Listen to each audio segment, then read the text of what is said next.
All our spells disappear when we refresh the page, and that's a bummer. So let's make them persist.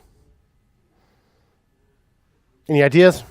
Yeah. I don't know how efficient this would be. It might be the way to do it, but we could after we refresh, after like the page is like refreshed or something. So maybe after we leave it or something, it could write all of the stuff in the list to a file, and then at the beginning, every time you run it, you read from that file, and then you populate the list with what's on the file. Lovely idea. Unfortunately, it would be a huge security risk if JavaScript could just write files on and read files from your file system. But we can do other things. There are things built into the browser that let it store data locally. You've probably heard of cookies. That's one way to store a little bit of data locally. There's another way introduced in HTML5 called local storage. So local storage gives us a little key value store right in the browser. It is scoped to the site that you're on, so there's no risk of other sites being able to read the data that you saved in the browser. So it gives every site, every domain, a little bit of storage. It's not huge. A little bit of storage that it can use in the browser if it needs something to persist. So we'll use local storage. It's good stuff. I am just going to run local storage clear to make sure we start empty. So local storage is just accessible as this object. Special object called storage. It has a length. And you can set items on it. Local storage dot set item.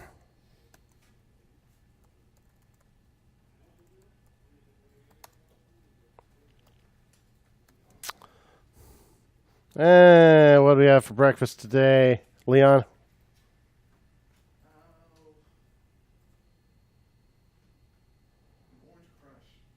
An orange crush? Okay, sure.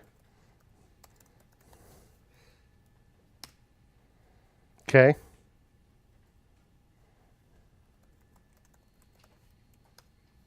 I see something there. It's local storage set item and local storage get item. Orange crush. One thing about local storage, you can only save strings. So what if you have something other than a string you want to save? Let's say meals.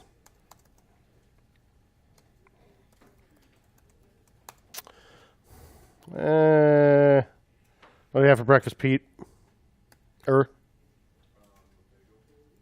Bagel.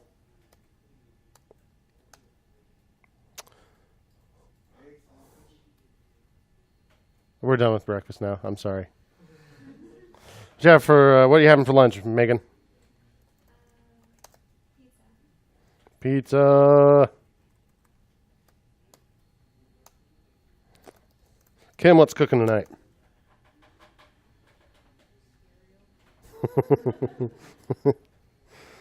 Cool. All right. Hey, it's good any time of day. So what happens if I say local storage dot set item meals, and I say local storage dot get item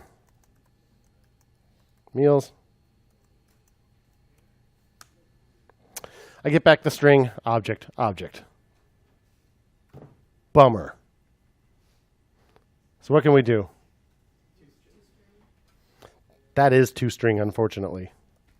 Meals.toString is the string object.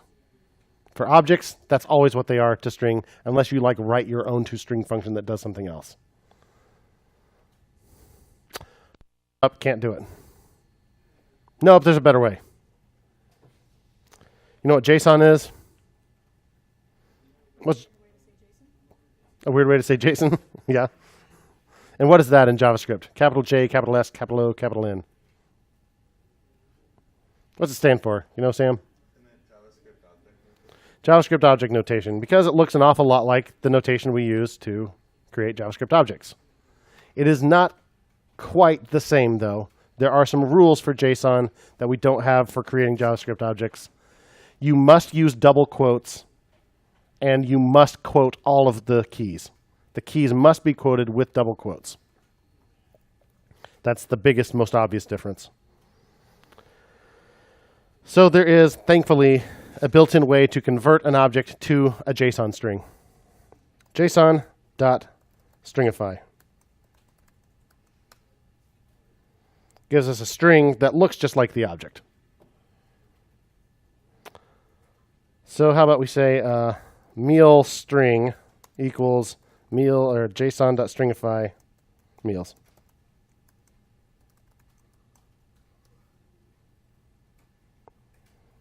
And then I say local storage dot set item meals to meal string.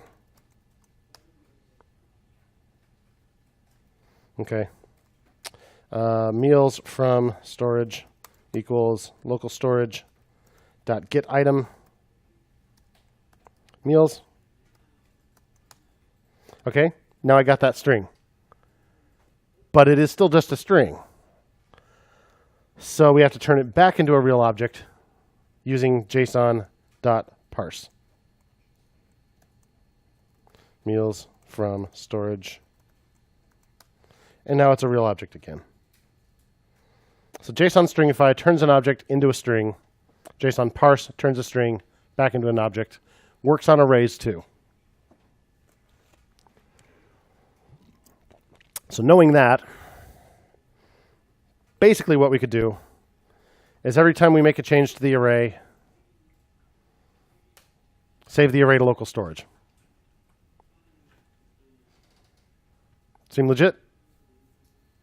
Isn't that kind of inefficient if you're like writing the entire array every time one thing changes? It's just a string though. It's going to be fine for this. All right. Yeah. Yeah. What is local storage? Like, can you ever pull it up, like, and see like your local storage file, or is it just like? You can't see the file, but there is something built into the dev tools to inspect it.